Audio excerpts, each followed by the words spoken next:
मी तुम्हाला आज सांगणार आहे की IVF प्रेग्नन्सीचा प्रोग्रेस कसा असतो।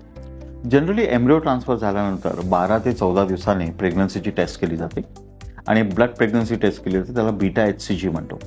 बीटा HCG ची व्हॅल्यू 10च्या पुढे आली तर बायोकेमिकल प्रेग्नन्सी समजली जाते, पण जनरली ॲज अ डॉक्टर आम्ही त्या लेवलला एवढं कम्फर्टेबल नसतो।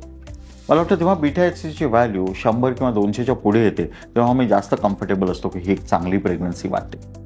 आणि अशी व्हॅल्यू आल्यानंतर आम्ही आहे ती औषधं कंटिन्यू करायला सांगतो।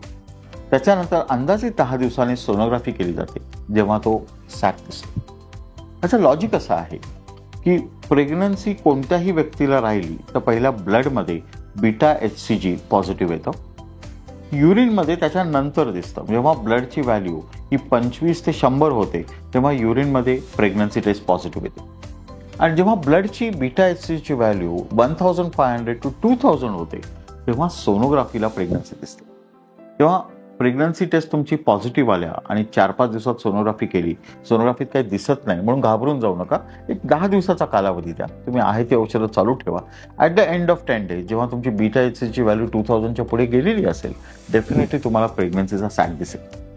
आणि सोनोग्राफीच्या फाइंडिंगमध्ये पण सुरुवातीला फक्त सॅक दिसतो, त्याच्यानंतर एक 5 ते 6 दिवसांचं सॅक, त्याच्यामध्ये एक योक सॅक आणि फिटल पोल दिसतो, आणि त्याच्या पुढे 4-5 दिवसानंतर त्या फिटल पोलमध्ये एक फ्लिकर होणारं हार्ट ॲक्टिव्हिटी दिसते।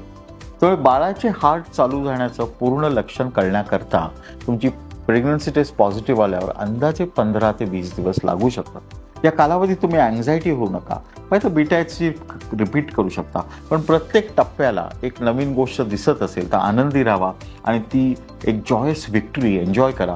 तुमची औषधं योग्य बाळून घ्या आणि प्रेग्नन्सीचे प्रत्येक टप्पे एन्जॉय करायला शिका। थँक्यू।